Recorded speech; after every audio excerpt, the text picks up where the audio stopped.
Hi everyone, and welcome inside Desert Financial Arena for the Devil Source Postgame Show following ASU's 81-66 win over St. Thomas. I'm Gabby Chernoff, he's Chris Cartman. ASU moves to 4-1 on the season with this win. St. Thomas just in its fourth year as an NCAA Division I program. Chris, what are your initial takeaways from this one? First takeaway, very difficult to get to the arena tonight with the triathlon things. Let's not do that games on triathlon nights.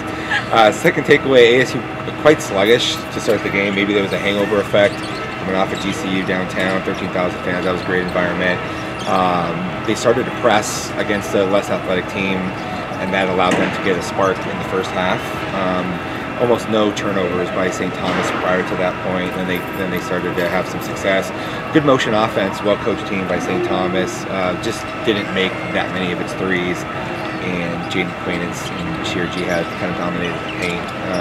Second half, again, sluggish, before ASU kind of turned it on and had a big run late, 15-0 run or something like that to pull it back. And then speaking of Bashir Jihad and Jaden Acquaintance, two guys who have really shown up. Jihad, 20 points tonight, and Acquaintance had his first double-double of his college career, as well as Joson Sandin. Number 3 has proven to be pretty good from 3, over 50% shooting from beyond the arc this season. What have you seen from those 3 guys that's been very impressive? So, Jihad, I said to Bobby earlier, I think this is going to be one of your best transfers that you had in the front court because he has such a composed court game. He puts the ball on the floor, he can shoot the 3, short drives, scores around the basket. He's got a savviness to the way that he plays the game for 6'9".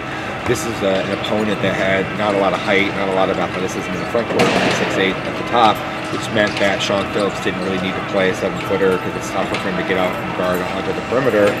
And so between Acquaintance and Jihad, I thought that they had all that stuff covered, and they did a really good job rebounding. This was the first double-double that Acquaintance had in his career. He had 13 points, 14 rebounds, 3 blocks, 4 assists.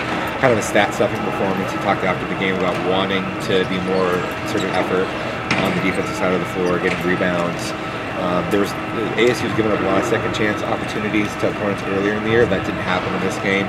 That was one of the biggest differentiating factors. And I think offensively, Jihad and Acquaintance playing together keeps the floor very open, which then allows for some of those other things. And then Sandin is one of the best shooters that I've probably ever seen at ASU. And it's early, right? You're 5 games in. So you don't want to be like too extreme with the things that you're saying. But he's made 15 out of 24 3-pointers, and just his shot mechanics, elevation off the floor, the release is just absolutely pure. I think that he's going to continue to be a 40-something% 3-point shooter as the season unfolds.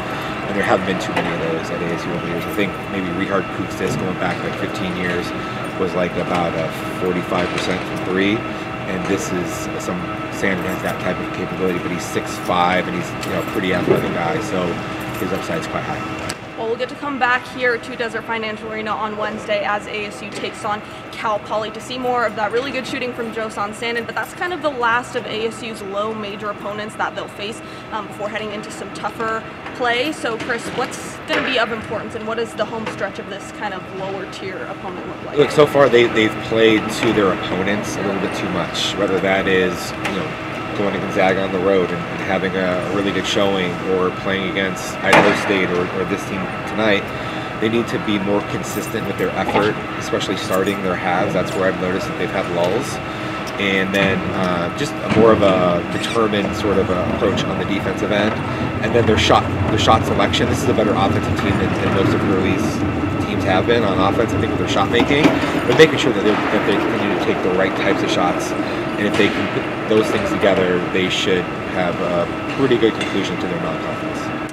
Well, the entire Devil Source crew will be back here on Wednesday as ASU does take on Cal Poly. We'll provide all the coverage to you then. Until next time, I'm Gabby Chernoff. Chris Cartman for Devil Source. Thank you for watching.